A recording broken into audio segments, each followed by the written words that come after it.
the moment that happens and you turn and go the other way, as a man, is despicable to me.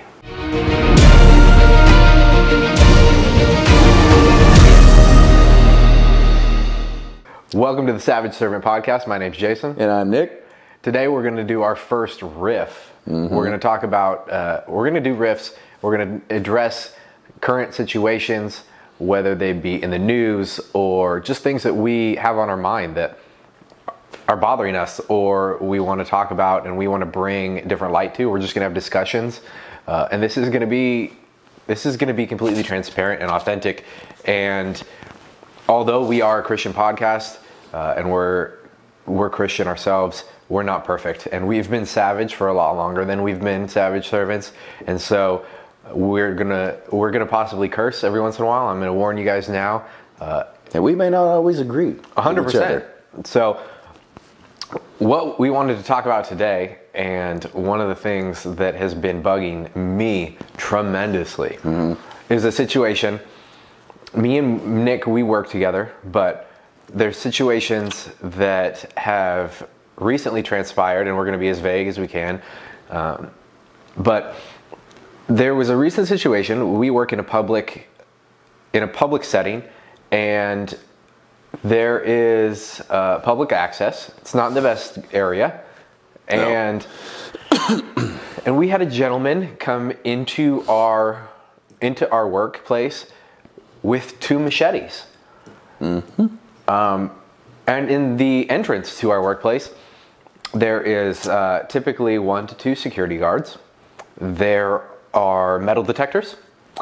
And those are there to keep us safe, because there has been other situations at our workplace where people have brought other fun items into our job Which place. is why we have the metal detector. Correct. And it took us quite a long time to get things in place.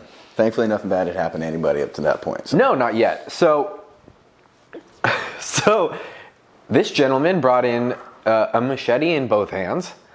It's just insane. Pointed one at the security guard at the front desk.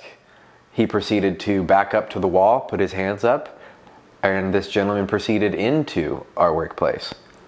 Now, once he got into our workplace, there is another set of double doors past the initial lobby of our workplace, and he was unable to get through those doors.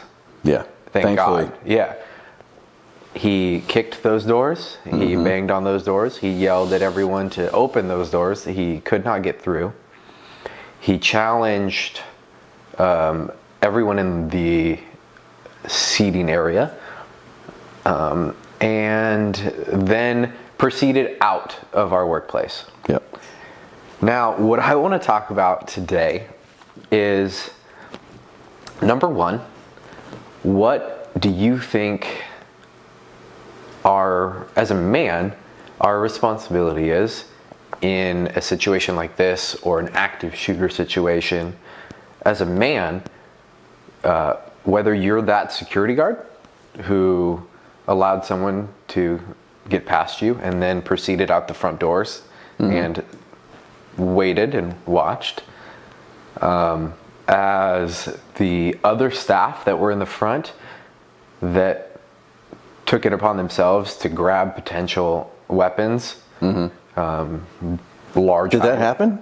We had two gentlemen that were working in the front that grabbed items that could potentially be used as bats or other things, right? And they were ready, but it didn't come to that. They were standing in wait to see if the person had gotten further or if they proceeded towards the other people in the entryway. And we also had, I found this out later, we had a gentleman that was in that seating area, and because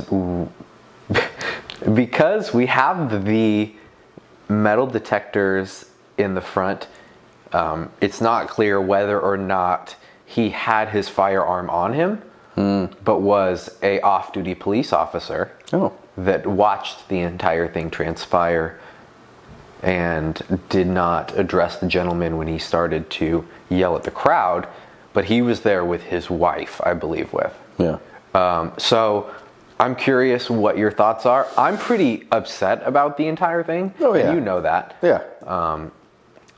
But I just want to go through it. I want to see what your thoughts are. I want to talk about this because it's something that genuinely bothers me. So I have a few thoughts on this and different points of view that you probably won't agree with. But let's be honest. The security is basically just there as like placeholders to lure off or ward off anyone that has the potential for coming in to harm either us or, the public that we take care of. They're not necessarily trained in the art of, getting 2 machetes away from some guy or a gun. Some of the people that are security guards there are not anything against women. Older women. Okay? Agreed. Older women that are trying to, quote, protect us and the public that we serve. But even that, there are younger men, older men, that do this job as well. They're not trained or even have the mentality to go in and be like, hey, any moment it could pop off and I'm going to have to turn into, John Wick and take this guy's gun or jump in front of, this guy wielding 2 machetes. So that's my first thing. So if they're a placeholder, right? Yeah. And we have them there and they're not expected to do anything, what is the purpose of having them next to a metal detector if they are unwilling and unable to do anything if that metal detector goes off and the person is unwilling to give up what they have that could potentially be of harm to everyone on the other side of that? I think they're going to take the same stance that most of the people that were there would have taken, is to, one, run, get yourself out of the situation, because the first thing you're going to do is try to protect yourself. Most people. And in an active shooter, what is it like? Run, hide, and then fight? Something like that. So their first thoughts are like, I'm not getting hurt for minimum wage. Like, I'm not about to take a machete to the neck for minimum wage. Now, is that the thing that should be done? No, but you have to understand, like, what is the real expectation of the people that you're putting out at the front door of your business to help protect those that are working there and those that are being serviced there? It's not very high. Like, that bar is like right there. When I get called into situations where I'm more of a presence than the security guard to handle something that is going on, that says tons. And that, I think, is a problem. Yeah. So my frustration is, number one, that these people are not, if they don't have the training or the ability, they shouldn't be in place. Of course, 100%. But that's more of an issue with the overarching people that have hired these people in our company and what they've done. Of course. And the situation that they've put them and also us in because of them. I guess the part that got to me in the deepest level was that, okay, he pointed a knife at you and you backed up to the wall. Mm-hmm. He then has to pass you. Mm-hmm. And turn his back to you. Yeah. And then continue down a hallway towards people. Yeah.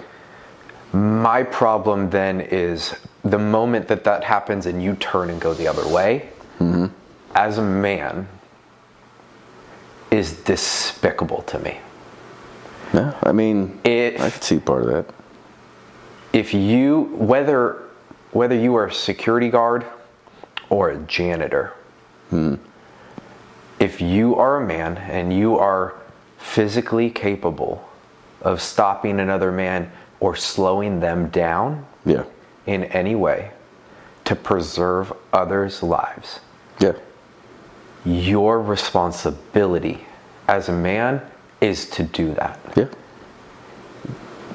People don't like to talk about the differences of genders. Yeah. God has made us larger, stronger, faster, and we have a responsibility to the people around us to use those gifts in order to place ourselves in between them and harm. 100%. Children and women and everyone who is unable to do so. And what I don't understand is the reaction of save myself and then cover myself. That's just how I see it. If you go outside and you call other people and you don't proceed to do anything, you're withdrawing, you're negating your responsibility, and you are covering yourself by then calling someone else. And it's really hard for me to get over that.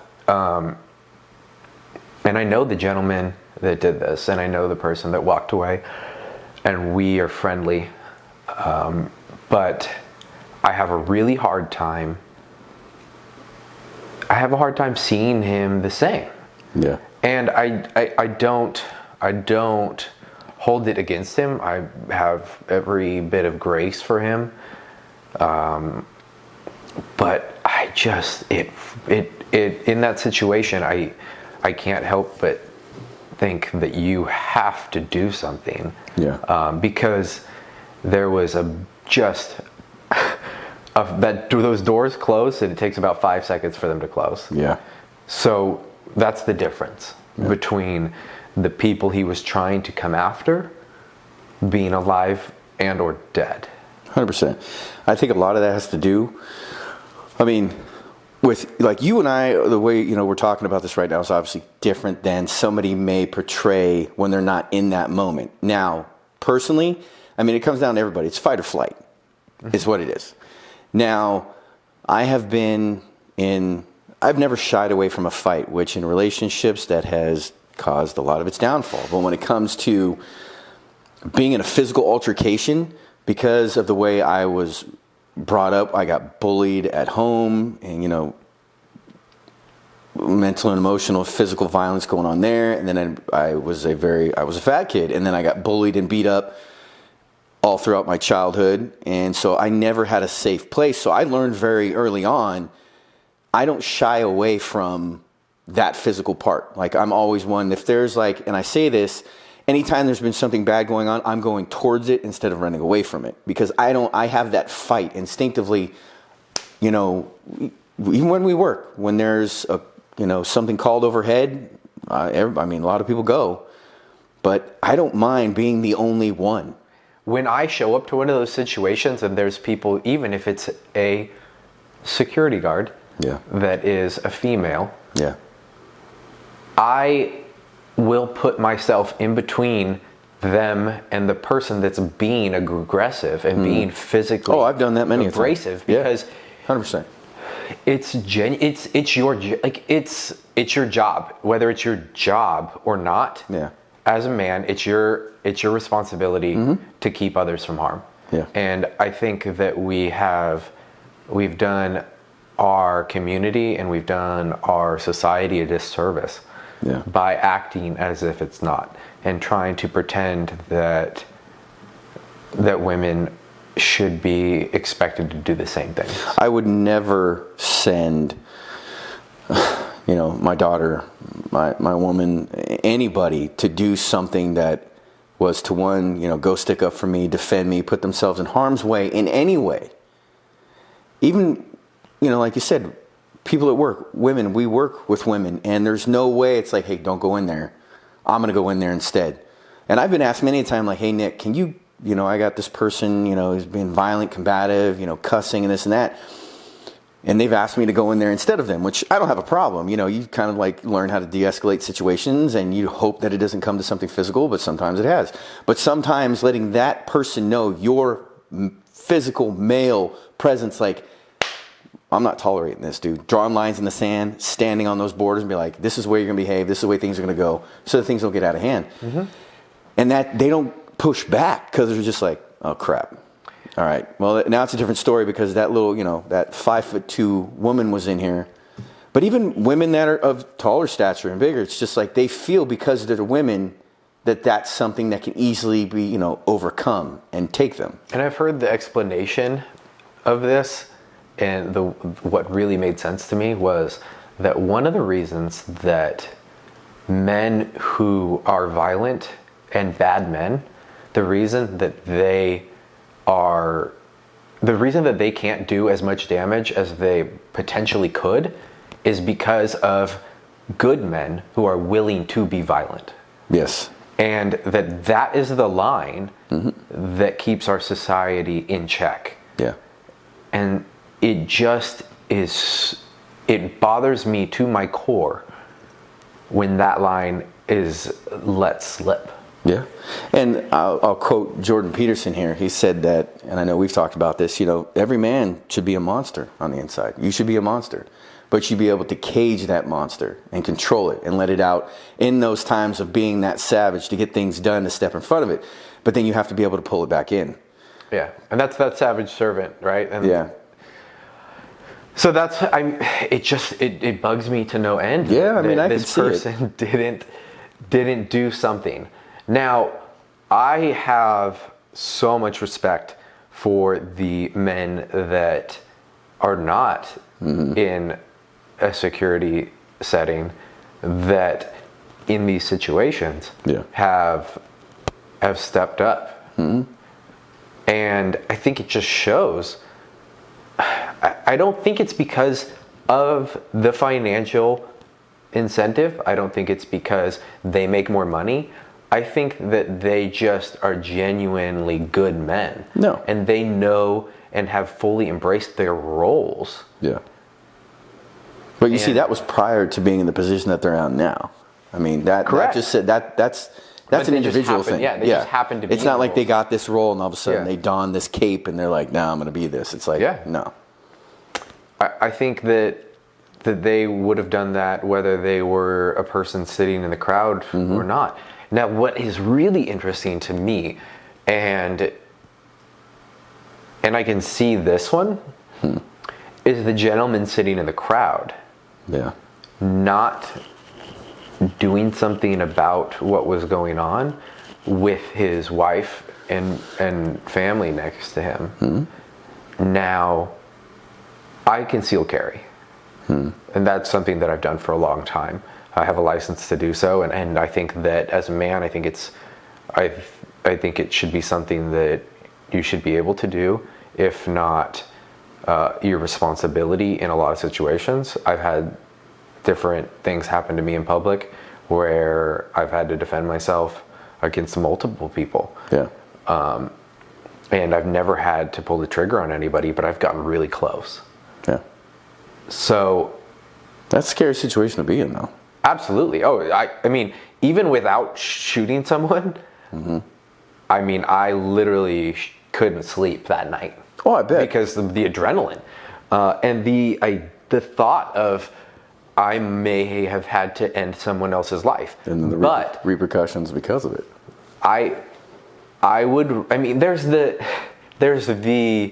There's the saying that I would rather be judged by 12 than carried by 6. Yeah.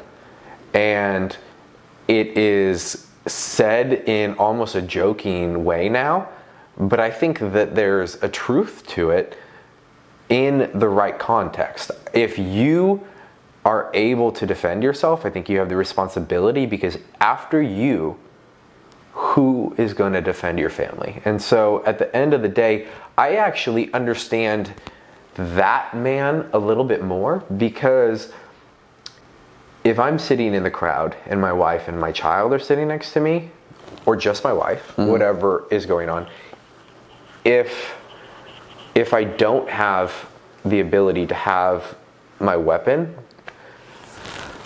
I think my first responsibility is to my family. Oh, 100%. Because you're thinking about, I'm going to get them out of harm's way. That's in the first situation that I can. I don't think those people understood yet either, because after he started yelling at the crowd, then people started opening up those back doors that allow people to get out. And I don't think people understood that those were ways to get out because they look like they just go to an empty hallway. Yeah. So I think that they felt like they were stuck in that corner. And so they were waiting for the threat to go away before they could get out. And so I actually understand that mentality a lot more because, okay, yes, there's more people on the other side of those doors, but my responsibility is to my family first. Yeah. But here's a conversation that has gone awry in our household. Once I get my family out of that situation, I would feel the responsibility to go back into it and preserve the other life that I have the ability to help. Now, I mean, I agree with you 100% of like feeling that want to go back in, but for me personally, it would have to depend on what that is. Because if my family is out of the way, you know, my woman, my person, she's out there with, you know, our kids, they're out of harm's way, and I'm out of harm's way now too. Yes. Do I go back in and try to save somebody's life and potentially have something in my life? So now they don't. And so this is where the conversation. That's kind of like, and you know, and in that moment, I mean, I have been in scenarios where it's been me in a fight in the middle of something, protecting myself or someone else. And once that monster's out and you hit that red button and that button's done, there is no rational thinking. But once I'm out of that situation, it's a completely different story. Yeah, I think that my draw would be, and this is possible because of my background. Yeah. I went through the police academy before I decided to go the direction that I went and started working with you in this area. So it's possibly I just have a lean towards this, right? But as a man, if there weren't police officers on scene or other people that were able to stop people from being hurt better than I could, if I went outside, got my family to safety, and I know that there's something going on in that building still that I could potentially stop that is going to put other people in harm's way, yeah, I would still go back. Now, here's a question. Would that differ if the man had an AR as opposed to 2 machetes? No. Why? Because look at the reach, look at the range. I absolutely understand, but that's one of the reasons. You could stand from me to that wall, and a guy with 2 machetes, I still have options. If a guy with an AR is standing from me to that wall, I don't have many options. I'm just another victim along with everybody else. I mean, I could try to lunge at the guy, throw something, do whatever, and somebody could jump in. But if you're the only one on that team trying to do it, you have the same amount of options as every other person in that building, though. No, I understand that, but we're talking about you. You personally. Me personally, if I didn't have a firearm with me, I still would feel the responsibility to figure out some way to help end the situation. Now, I've gone back into situations, and once the people I cared about were out of it, I have gone back. It wasn't like a gun situation, but there were knives involved and other things, but there were more people in it, but I went back in because like you, I felt that need. But now it's like, okay, am I going to be picked off? Am I going to walk through that door? And yes, I'm going to try, but I'm going to be honest with you, man. My family are thinking that my wife's going to grow out with, not have a husband, and my kid isn't going to have a father. That's right there, dude. I understand that, and if I'm not more able-bodied than someone else, like you said, running in there like the cops or somebody else, then yeah. But at the same time, if it's someone screaming and the guy's back towards me and I think I can, and if there's a chance, there's going to be a chance. So where this comes for me, and this is where the decision is made point blank. When I stand in front of God, yeah, and he, whether it's 10 seconds after I walk back in that building because somebody shot me in the head with an AR, or whether that's when I'm 98 and I die peacefully in my bed. Yeah. When I stand before him and he says, these are all the mistakes you made.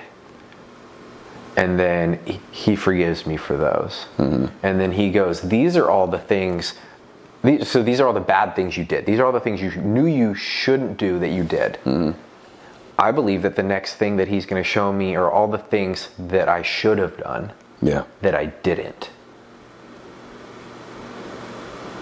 I don't want any more things in that pile. And I don't want to go home and not be able to live with myself or sleep because a single more person was harmed due to my inaction. And I 100% understand where my wife comes from with this. Because she's told, we've had this conversation, and she said, so you would put yourself in the situation of potentially dying for other people and leave your family without you? And my answer is yes, because I believe at the end of the day, if I died trying to save someone else, that my wife would know that I'm a good man, that I did the right thing, and she would be able to live a lot easier mentally knowing that, versus if I didn't go back in and I took the easily excused position of going out and not helping anyone, I think she would always have the question of, would I do the right thing if her life was in danger in a real way, in another way? You know what I mean? No, I understand. And am I the person that's going to come through in the hard situations? Because but you don't feel by getting them to safety that you already overcame all that, and like you did step up because you were able to get them free of that life-threatening situation? Like that wasn't enough? I think that my responsibility is to them, then to everyone else, then to myself. No, I've seen it. I mean, I'm just playing, and I understand, not to use the term Lucy, I'm just playing devil's advocate on this because... No, and I get it. I do. I really understand where everybody comes from this, but... When that adrenaline's pumping, I can honestly say, and I know I'm asking all these questions, asking like, hey, protect, but I have not thought about that one iota, that it was like, there's something bad happening, go in and take care of it. And I think as men, that's what we do. We're problem solvers. So if you're sticking to that, you go in and solve that problem, where it's a life-threatening threat or it's whatever issue. If it's something that you instinctively feel you are drawn to go take care of, you're going to go do it no matter what anybody else says, especially when that monster's out and that button's pushed. Like, there is nothing stopping you from going back. And I can say that personally because people have pulled me back, like, don't. I've been like, but I have to. Like, I don't care if I get hurt. Like, it's, I got to go back. I mean, that's what we talked about when we've talked about the savage servant, is you give up the right to live for yourself when you follow God. And if that is something that's put in front of you, I would dare say that that's the purpose that God has put you there for. Yeah, no, I mean, it's true. If you have the ability, you have the responsibility to do something. And I will fight this in any way. And I totally get other people's view on it. Yeah. But it bugs me to my core. It bothers me and some of the things that somebody could do that. And I had said to you, or some of the things that have been said to me about it, where people at work have, questioned other people or even themselves, that I've overheard them talking about it. And a lot of people say the same. I mean, obviously they want self-preservation. They want to get out of the situation because, they're thinking about other things. But there are a few of us that think and feel differently about it. Now, I'm not saying I would go in there and have all these crazy moves and take them out. Not at all. And I might get cut. I might get shot. But in that moment, you hear someone screaming. You hear someone begging for their life. And if you hear that or you feel that, because I've been in a situation where somebody had a knife to him, and I had to go up and bum rush the guy. It was at a bar. I wasn't saying it was my proudest moment of my life. But it was just doing that. And when I fell and he fell next to me, he still had the knife in his hand. And all I could think of is like, I'm going to get stabbed. But luckily other people had stepped in and, taken it from him. But a lot of people don't think and feel that way in that moment. And I believe that my background and the things that have happened to me in my past potentially put me in a different mindset than other men, because I've had to go through different violent things in my past, in not a righteous way. But so maybe that was God teaching me things. But I think that as men, we have the responsibility to preserve life. I think we have the responsibility to preserve peace.